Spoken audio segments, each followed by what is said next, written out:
తాకట్లో ఉన్న మీ బంగారాన్ని విడిపించి ఆ రోజు ఆన్లైన్ రేటుకి కొంటాం. Sharma gold company. శ్రీ గురుభ్యో నమః. మహాగణాధిపతే నమః. శివాయ గురువే నమః. శ్రీ కామేశ్వరి దేవి నమః. ప్రేక్షకులకి శుభోదయ శుభాకాంక్షలు. నేను మీ సోమేశ్వర శర్మ. మేషం నుండి మీనం వరకు ఉన్నటువంటి రాశి ఫలితాలు నా పరిజ్ఞానం సంకరించే మేరకు ఈ వారం రాశి ఫలితాలను తెలియజేస్తాను. ఈ రాశి ఫలితాలు ఈ నెల 20వ తారీఖు నుంచి 26వ తారీఖు వరకు వర్తిస్తాయి. ముందుగా గోచారం. మేషంలో రవి, వృషభంలో గురువు, కర్కాటకంలో కుజుడు, కన్యలో కేతువు, అలాగే మీనంలో బుధుడు, శుక్రుడు, రవి, రాహులు, చంద్రుడు ధనస్సు, మకర, కుంభరాశిలో సంచారం. ముందుగా మేషరాశి. మేషరాశి వారికి ఈ వారం సానుకూల ఫలితాలు గోచరిస్తున్నాయి. వృత్తి ఉద్యోగాల పరంగా చిన్న చిన్న ఇబ్బందులు అనేవి ఏర్పడతాయి.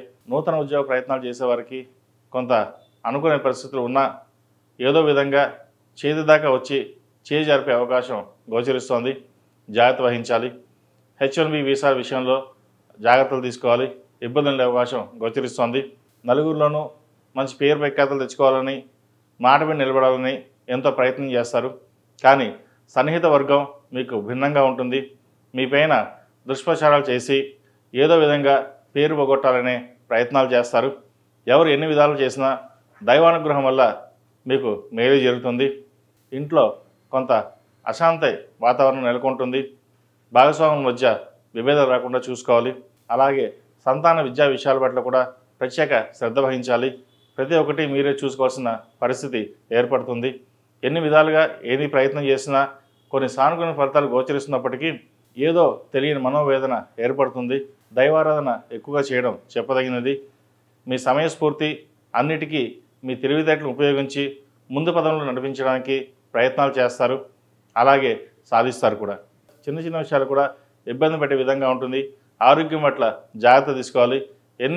ఎవరు ఎన్ని చెప్పినా మీకంటూ ఒక ఆలోచన శక్తి ఉంటుంది కాబట్టి ఆ ఆలోచనతోటే ముందుకు వెళ్ళడం చెప్పదగినది. వ్యాపారంలో అభివృద్ధి బాగున్నప్పటికీ ఈ వ్యాపారం ఎందుకు చేస్తున్నామా, ఇది మానేసి ఇంకో చోటికి వెళ్దాము, లేదా ఉద్యోగం చేద్దాం, లేదా భాగస్వామ్యం వల్ల ఇబ్బందులు వస్తున్నాయి అనే ధోరణికి వస్తారు. అయితే వ్యాపార అభివృద్ధి మటుకి మీకు మీరుగా చేసుకోవడం చెప్పదగినది. భాగస్వామ్య వ్యాపారాల్లో ఇబ్బందులు ఉంటాయి. ఏదైనా కొత్త పని ప్రారంభించాలంటే ఏదో అడ్డంకి అనేది ఏర్పడుతూ ఉంటుంది. వీరికి ఏ నడిచిన ప్రారంభమైంది, ఏ పని చేసినా నిదానంగా సాగుతుంది. ఏదైనా కొనాలన్నా అమ్మాలన్నా పరిస్థితులు సానుకూలంగా లేవు. ఆలోచించి నిర్ణయాలు తీసుకోవాలి. ఇల్లు కొనాలనుకుంటారు, అది జాప్యం జరిగే అవకాశం ఉంది. అమ్మాలంటే మటుకి తక్కువ రేటు అడగడం, కొనేటప్పుడు మటుకి ఎక్కువ రేటు చెప్పడం అనేవి జరుగుతుంటాయి. అయితే ప్రస్తుత పరిస్థితుల్లో కొంతకాలం ఆగి వేచి ఉండడం చెప్పదగిన సూచన. ఏదైనా స్థలాలు కానీ బంగారం మీద ఇన్వెస్ట్మెంట్ కానీ చేయవచ్చు. అవి భవిష్యత్తులో మీకు మంచి ఉపయోగకరంగా ఉంటుంది. విద్యార్థులకు కాలం అనుకూలంగా ఉంది. ప్రత్యేక శ్రద్ధ వహించాలి. ప్రతి చిన్న విషయానికి అలసట, మానసికమైన ఆందోళన ఎక్కువ ఉంటుంది. అలాగే విదేశాల్లో ఉన్న వారికి, ఉద్యోగ ప్రయత్నాలు చేస్తున్న వారికి కొంత ఆటంకాలు ఎదురవుతాయి. వచ్చిన ఉద్యోగం చేతి దాకా వచ్చి చేజారిపే అవకాశం ఉంటుంది. గ్రీన్ కార్డ్, H1B విషయంలో కొంత ఇబ్బందికరమైన వాతావరణం నెలకొంటుంది. ప్రతిదీ చూసుకుని ముందుకు వెళ్ళడం చెప్పదగిన సూచన. విద్యా విషయాల పట్ల, అలాగే వృత్తి ఉద్యోగాల పట్ల జాగ్రత్తలు తీసుకోవడం చెప్పదగిన సూచన. ఈ రాశిలో జన్మించిన స్త్రీలకు వృత్తి ఉద్యోగాల పరంగా, వ్యాపార పరంగా కొంత బాగున్నప్పటికీ మానసికమైన ఆందోళన ఎక్కువగా ఉంటుంది. ఏలినాటి శని నడుస్తోంది. 8 శనివారాలు శనికి తైలాభిషేకం చేయడం, అలాగే అఘోర పశుపతి హోమం చేయించడం చెప్పదగినది. అలా కాని పక్షంలో ప్రతిరోజు శని స్తోత్రం పఠించినట్లయితే మంచి ఫలితాలు సంప్రాప్తిస్తాయి. అలాగే బంధువులలో విభేదాలు వచ్చే అవకాశం ఉంది. మీరే చిన్న మాట చెప్పినా దాన్ని వక్రీకరించే వారు ఎక్కువగా ఉన్నారు.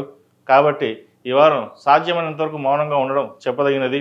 లేకపోతే బంధువులలో ఇబ్బందులు వచ్చే అవకాశం, చిలిపి గాలివాన అయ్యే అవకాశం కూడా లేకపోలేదు. ఇటువంటి విషయాల్లో తగిన జాగ్రత్తలు తీసుకోవడం చెప్పదగిన సూచన. విదేశీ వ్యవహారాలు అనుకూలిస్తాయి. ఉద్యోగ ప్రయత్నాలు చేస్తున్న వారికి మంచి ఉద్యోగం లభిస్తుంది. అలాగే ఉన్న ఉద్యోగంలో చికాకులు అనేవి ఏర్పడతాయి. కాబట్టి సన్నిహితులతోటి ప్రశాంతంగా ఉండి ఓర్పు సహనంతో ముందుకు సాగడం ఎంతో చెప్పదగిన విషయం. ఈ రాశిలో జన్మించిన వారికి కలిసి వచ్చే సంఖ్య 6, కలిసి వచ్చే రంగు స్కై బ్లూ. ఏదైనా పని మీద బయటికి వెళ్ళేటప్పుడు గురువారం కానీ శనివారం నాడు కానీ వెళ్ళండి, మంచి ఫలితాలు ఉంటాయి.